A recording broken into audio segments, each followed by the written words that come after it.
जय हिंद मित्रों, ये भारत भाग्य विधाता है और इसमें आप सबका फिर से स्वागत है। ये जो रोड गया, ये जो रास्ता है, ये बहमई गांव के लिए गया है।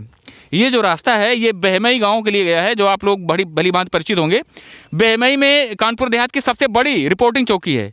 सबसे बड़ी चौकी जो है वो बहमई में है और ये भाई साहब हैं, ये सिपाही हैं यहाँ पे। और इनसे ये जानते हैं कि हमने जो रेड किया, इस समय चौकी में कितने स्टाफ हैं भाई साहब?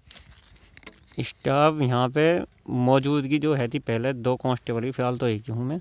अच्छा। और दरोगा जी हमारे। अच्छा, और स्टाफ कितने लोगों का होना चाहिए यहाँ पर? 2 गार्ड दे रखे हैं यहाँ पे। अच्छा, 2 होम गार्ड हैं और मैं हूँ और एक दरोगा जी हैं। यहाँ पे लगभग 6-7 तो होने चाहिए, लगभग 6-7 होनी चाहिए। और देखिए, ये खुद बता रहे हैं, स्वयं अपने आप में बता रहे हैं कि यहाँ पे कम से कम 7 लोगों की रिपोर्टिंग चौकी में कम से कम 10 लोग होने चाहिए, कायदे में 10 लोगों का स्टाफ होना चाहिए। और आप जो बता रहे हैं कि 7 लोग कम से कम होने चाहिए, यानी सरकार अपना पैसा जो है सीमित खर्चा करे। सब लोग ये ध्यान से सुने।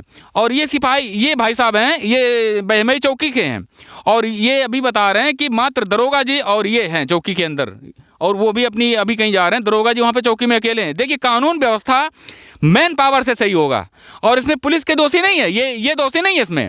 इसमें दोष उनका है जो सिस्टम में बैठे हुए, वो हायर लेवल पे जो बैठे हुए, जो आईएएस लॉबी बैठी हुई है, और जो एनेक्सी में और जो लोक भवन में जो मंत्री लोग बैठते हैं, उनके लिए सोचने की बात है कि मैन पावर कितना, ये कितने चौकी में एक सिपाही और एक दरोगा जी। आप ये समझ लीजिए, रिपोर्टिंग चौकी है, सबसे बड़ी चौकी है और मात्र 2 लोगों का स्टाफ है और 2 गार्ड दिए हुए हैं, 2 गार्ड्स हैं, होम गार्ड्स। अब इससे कितने गांव पड़ते हैं आपके एरिया में भाई साहब? 11 गाँव। 11 गांव का एरिया है, 11 गांव का एरिया है। अब एक चौकी है और उसमें एक सिपाही और एक दरोगा जी, 2 का स्टाफ है चौकी के अंदर। अब समझिए कि रात का एरिया, रात का मौसम है और किस तरह से सुरक्षा होती है भाई साहब? अब यही लोग करते हैं, दरोगा जी हैं, ये हैं, 2 गार्ड हैं। अब मैन पावर की इतनी जब कमी है, फोर्स की इतनी कमी है, तो बहमई में चौकी खोलने का मतलब ही क्या रह गया? अब ये कोई एलियन से तो, मंगल ग्रह के तो आए हुए एलियन तो है नहीं जो एक जगह खड़े होकर के सब मॉनिटर कर लेंगे। ये भी इंसान है, इनको भी आराम का समय चाहिए, इनको भी खाना है, भोजन, सारी सब कुछ चीज़ें हैं और इनका परिवार भी है। अब ये पूरे 11 गाँव का जो परिक्षेत्र है, एक चौकी स्थापित है, उसमें ये कितना जाएंगे, कितना क्या करेंगे, इसका जवाब ये नहीं देंगे। क्यों? ये अगर कुछ कहते हैं तो अनुशासनहीनता के अंतर्गत आएगा। इसलिए हम खड़े हैं, हमारे जैसे लोग, हमारे ये भाई बंधु हैं। पुलिस क्या करे?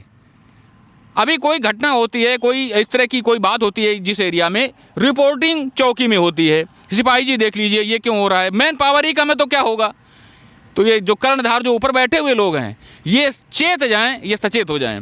और क्या कहें, ये कितनी बड़ी विडंबना है। देखिए कि चौकी, कानपुर देहात की सबसे बड़ी चौकी और मात्र दरोगा जी और एक सिपाही जी, 2 लोगों का स्टाफ है और पूरा 11 गांव का एरिया जो कवर कर रहे हैं। ये 2 लोग कितना काम करते होंगे, इसका अंदाज़ा लगा सकते हैं। इसी के साथ अपनी बात को ख़त्म करते हैं।